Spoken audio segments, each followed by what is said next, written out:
Hello guys, আমি এখন আছি হিলি, বাংলাদেশের শেষ প্রান্ত। এই জায়গাটার ভিতর থেকে চেকপোস্টটা পার হয়ে ওই সাইডে যায়। তো আপনারা দেখতে পাচ্ছেন যে আমাদের পাশে যে রেল লাইনটা আছে, রেল লাইনটার ঠিক ওই পাশে হচ্ছে ইন্ডিয়া আর এই পাশে হচ্ছে বাংলাদেশ। সো আমরা এখন যে জায়গাটার ভিতরে আছি, এই জায়গাটা হচ্ছে বাংলাদেশ একেবারে শেষ প্রান্ত, এবং এই এলাকাটাতে আমার লাইফে ফার্স্ট আমি আসলাম। এবং মানে অবস্থাটা এরকম যে খুব সুন্দর দৃশ্যময়, এবং আসার পথে মানে আপনি দেখতে পাবেন যে অনেকগুলা কলার বাগান আছে, অনেক সুন্দর মনোরম পরিবেশ, যেটা আসলে আমাদের ঢাকাতে দেখা সম্ভব না, বা ঢাকাতে এই জিনিসগুলো হয় না। তো আমাদের এখানে যে সুন্দর জিনিসটা আছে সেই জিনিসগুলোর মধ্যে এই যে দেখতে পাচ্ছেন সমস্ত জিনিসগুলা চারিদিকে, এটা হচ্ছে চেকপোস্ট। এন্ড এখানে দেখতে পাচ্ছেন অসংখ্য মানুষ আছে যারা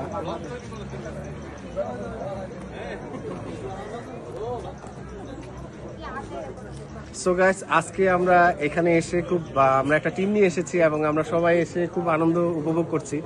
যে আসলে আপনি যদি ফার্স্ট টাইম আসেন, আপনি বাই ইয়ারে যেতে পারেন, বা হলো যে আপনি যদি বিমানে যান, তাহলে ওইটার এনভায়রনমেন্টটা আলাদা। যে আপনি ঢাকা থেকে উঠলেন, ইন্ডিয়া নেমে গেলেন, বাট ইয়া পথে, সড়ক পথে যদি আপনি গাড়ি নিয়ে আসেন, তাহলে আপনি এখানকার দৃশ্যগুলো দেখতে পারবেন, এবং খুব সুন্দর একটা সুইটেবল মনোরম পরিবেশ আছে, যে জিনিসগুলো আপনি আস্তে আস্তে উপলব্ধি করতে পারবেন। আমাদের এই গ্রাম বাংলার পরিবেশ, আমাদের এই সুন্দর মাতৃভূমি বাংলাদেশের পরিবেশ, এই সবগুলো জিনিস আপনাকে এতটা বিমোহিত করবে, এতটা সুন্দর লাগবে যে আপনার মনে হবে যে না, আপনি বাংলাদেশে আছেন এবং আপনি গর্বিত একটা মানুষ আছেন। তো ধন্যবাদ, থ্যাংক ইউ সো মাচ। আজকে এই পর্যন্ত।